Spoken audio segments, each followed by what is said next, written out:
Chartemis Prime, Chartemis Prime. Reading comics, toys are hella sick, hella whacking it, taking bad hits, taking bad shits. Subscribe.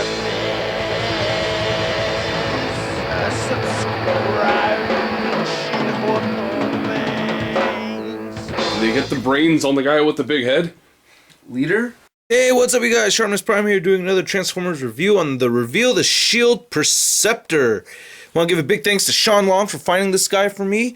I was not able to find him, so big thanks, Sean, and for sending this guy to me. Really appreciate it, dude. Link to Sean's at the Gotta say, I hate this figure, honestly.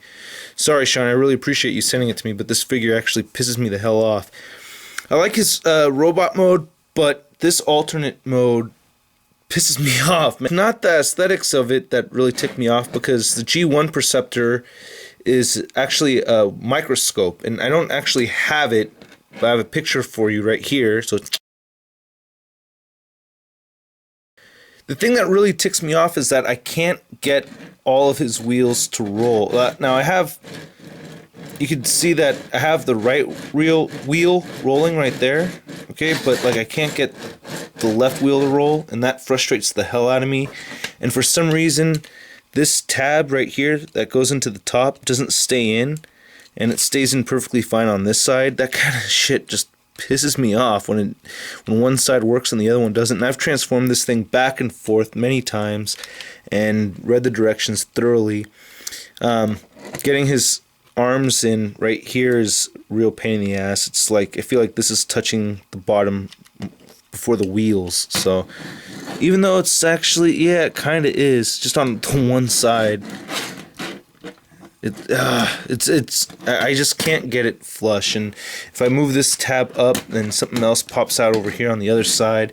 It's just frustrating as hell for me. I really like the colors, though. I like the clear yellow glass that they put right here, and the clear yellow that they put on top for his lights. I think that's really cool. There's the back. He does have a lot of painted red on him in both modes, so this is actually painted on the lights right here. And you know, it's a cool looking figure overall. I'll be keeping him in his robot mode more than anything. I like the detail that they put on the tractor, or not the tractor, but you know, like this rolling part right here. I think that looks really cool. It's actually two different colors, so I think that's dope. They didn't just give it a solid black. This is very much a gunmetal kind of look, and this is dark black, solid black. And same thing with the front tires. So I think that's dope. There's a lot of cool things about it. It's just getting the transformation locked in is just frustrating as hell. Okay, so enough about this mode. Let's transform the damn figure. So first thing you want to do is pop the back right here. Well, you want to spin this guy around so he's sticking out over here. You can see Perceptor's head. And you fold these in. The legs are pretty easy, and you want to then you just pull this whole thing apart. So just pull it all. You can just grab it and just yank it all out. It really won't break on you. And separate the legs. Tuck his feet out and spin them around. They're on this ball joint. Then you take the inside of the tractor area, pull it down, and then it tabs in right here. It tabs in on the inside of it. It's kind of weird, but it works. You flip that around. Then you shift this part out. Then there's a little tab in there.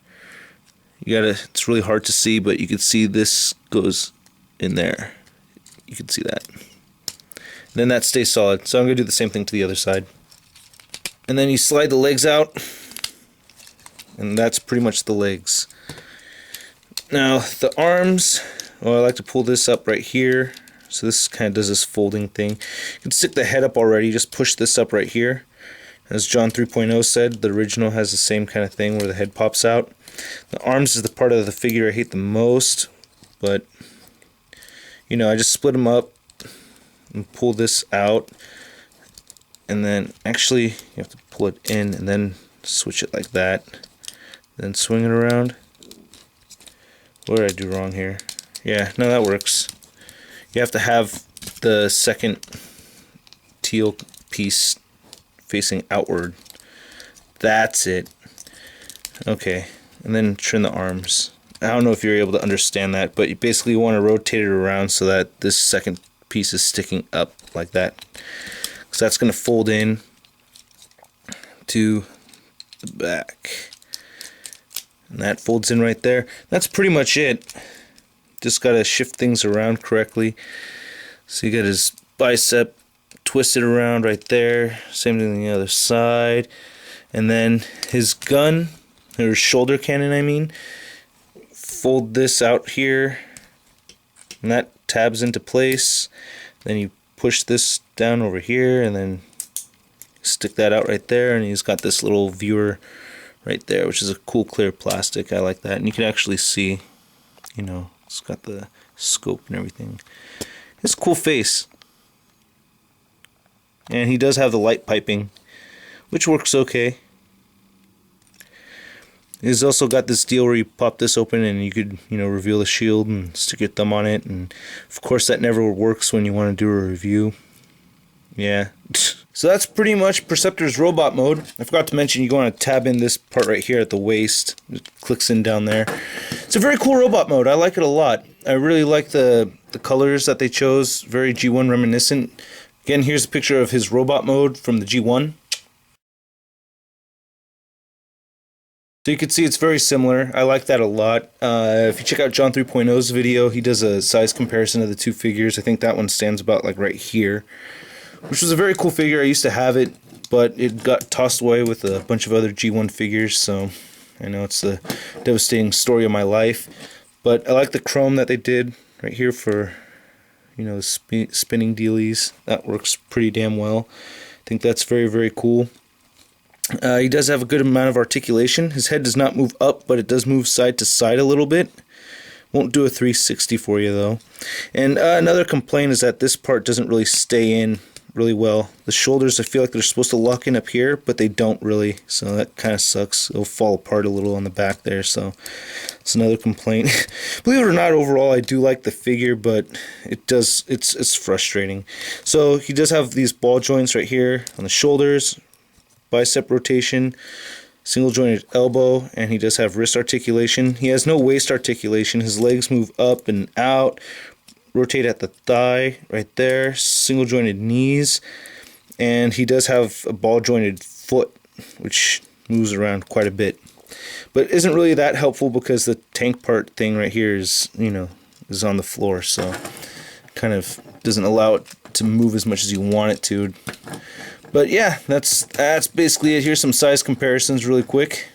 So there he is compared to the Classics repaint Bumblebee. That's another Reveal the Shield figure. And then there's Generations Red Alert. And he's, you know, about medium size, which is cool. So yeah, I think he's a cool looking figure. I'll be keeping him in his robot mode. And plus, you know, that the alternate mode isn't really exactly G1 accurate, even though I don't mind that he's that tank thing, whatever, so not a big deal. It's just I can't get it to stay the way I want it to. Alright, I'll catch you guys later. Peace.